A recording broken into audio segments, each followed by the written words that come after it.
بلند صلوات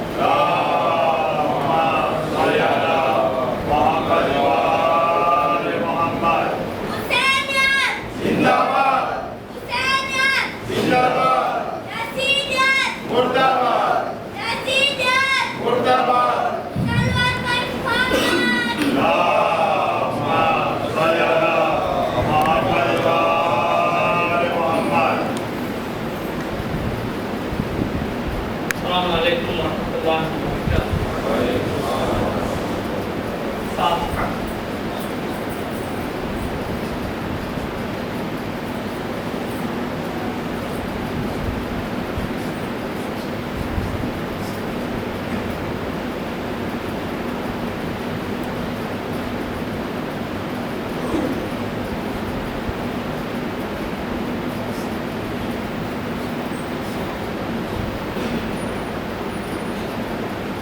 الله ونعم الوكيل، نعم المولى ونعم النصير، ولا حول ولا قوة إلا بالله العلي العظيم.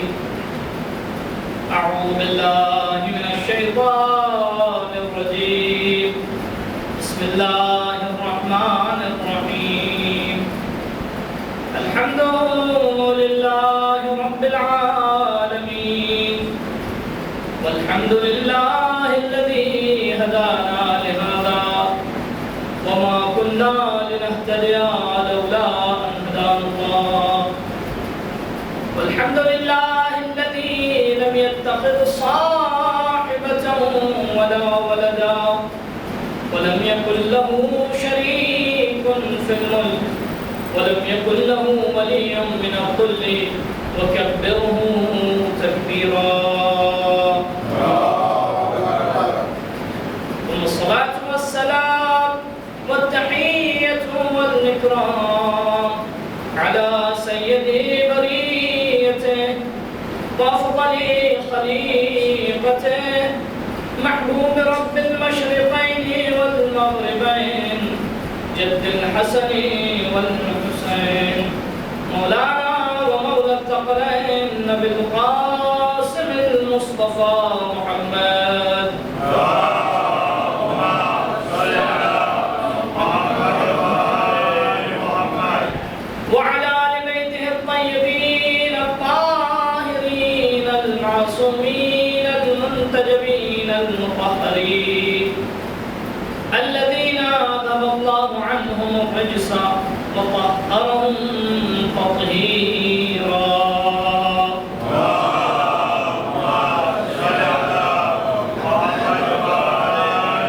لا سيما بقية الله في الأرضين وحجته على الخلائق أجمعين، واللعنة الدائمة الأبدية على أعدائهم أعداء الله أجمعين من يوم ظلمهم إلى لقاء يوم الدين.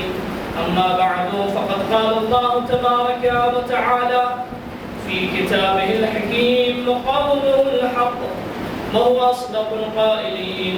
أعوذ بالله من الشيطان الرجيم. بسم الله الرحمن الرحيم. يا أيها الناس اعبدوا ربكم الذي خلقكم والذين من قبلكم لعلكم تتقون. صدق الله وصدق رسوله الكريم والأئمة المعصومين، ونحن على ذلك من الشاهدين. الحمد لله. اللهم صل على محمد وآل محمد. ہمارا سبجیکٹ اللہ کی بندگی اور ہماری زندگی، یعنی ہماری زندگی کیسی ہو کہ جس میں مکمل طور پہ پوری طرح سے ہم اللہ کے بندے کہلائیں اور ہماری لائف میں سکسیس بھی ہو، کامیاب زندگی ہو. ایسا نہ ہو کہ ہم جو کر رہے ہوں اس کے ذریعے ہم کو ناکامی حاصل ہو. جب انسان مکمل طور پہ اللہ کا بندہ ہوتا ہے تو مکمل طور پر پوری طرح سے کامیاب ہوتا ہے، کیونکہ انسان کی زندگی میں کامیابی اسی وقت ہے کہ جب وہ پوری طرح سے اللہ کا بندہ ہو جائے. ہماری جو کالنی مجلس હતી બે-ત્રણ સેન્ટેન્સમાં હું કાલની મજલિસનો ખુલાસો અને સુમેર આપું છું તમારી ખિદમતમાં કે જે લોકો ઉર્દુ બહુ નથી સમજતા એ લોકો માટે. પણ અલ્હમ્દુલિલ્લાહ યાની જમાતમાં બધે માશાઅલ્લાહ ઉર્દુ સમજે છે. કદાચ મારી ગુજરાતી ના સમજતા હોય પોસિબલ, પણ ઉર્દુ તો બધે સમજાવું. મારી કાલની મજલિસ હતી કે ઇમામ હુસૈન અલૈહિસ્સલામ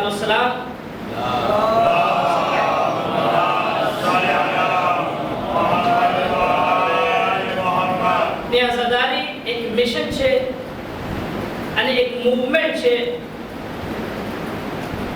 માવતરો ઉપર ફર્જ છે, લાઝિમ છે કે પોતાના ઔલાદને એ સમજાય કે આઝાદારી ફક્ત રસમ નથી. આઝાદારી ફક્ત 2 મહિના 8 દિવસની મજાલિસનું નામ નથી. ફક્ત આઝાદારી ફક્ત 1 કલાકની મજલિસનું નામ નથી. આઝાદારી ફક્ત બ્લેક લિબાસ અને કાળો લિબાસ પહેરવાનું નામ નથી. કે આઝાદાર ઈ માણસ છે કે જેના તન ઉપર કાળા લિબાસ. ફક્ત ઈ આઝાદારી નથી. આઝાદારી એક મૂવમેન્ટ છે, આઝાદારી એક તહરીક છે અને એક કયામ છે. હું પહેલા દિવસ મારી પહેલી મજલિસનું યાની બયાન કર્યો હતો કે હઝરત ઇમામ હુસૈન અલૈહિસ્સલામના કયામના 3 ભાગ છે. એક શહાદત, બીજી અહલે બેતની અસારત યાની અસીર, ત્રીજી આઝાદારી. આઝાદારી ઇમામ હુસૈન અલૈહિસ્સલામનો મૂવમેન્ટનો મકસદનો કમ્પ્લીટ કરે છે. તો એ આજના દિવસ બહુ જરૂરી છે. હું એક બીજી વાત જે બહુ ઇમ્પોર્ટન્ટ હતી એ બયાન કર્યો હતો કે તમે જો જ્યારે કોઈ ચીઝની ઇમ્પોર્ટન્સ અને અહેમિયત જાણ કરવાની ચાહે છે કોઈ ઇન્સાન, તો 2 તરીકેથી આપણને માલુમ થઈ શકે કે એ ચીઝ કેટલી ઇમ્પોર્ટન્ટ છે. પહેલા રાસ્તા એ છે કે તમે જો કેટલો માણસ એનો મુખાલિફ અને દુશ્મન છે, કેટલો માણસ ઈ અમલથી બીએ છે અને ખૌફદારી થાય છે. આજ આઝાદારીને એટલી ઇમ્પોર્ટન્સ છે કે આખી દુનિયા એને ઝાલિમ દુનિયા ને કોઈ બી નથી, ફક્ત આઝાદારીનો ખૌફ છે. ઇમામ ખુમૈની અલૈહિ રહમા એટલો મોટો કયામ યાની એટલી મોટી મૂવમેન્ટનો સક્સેસ આઈબા અલ્લાહની તૌફીકથી. એનો સક્સેસનો આખો રાજ અને વાહિદ રાજ હતો ઇમામ હુસૈન અલૈહિસ્સલામની આઝાદારી. બીજી વસ્તુ એ છે કે તમે જો જ્યારે કોઈ ચીજ બહુ કિંમતી હોય તો આખી દુનિયા યાની ચોર અને ડાકુની કોશિશ એ છે કે એ કિંમતી વસ્તુને ચોરાઈ લે. આજ તમે જો આખી દુનિયામાં જે મોટા મોટા ડાકુ છે એના ઉપર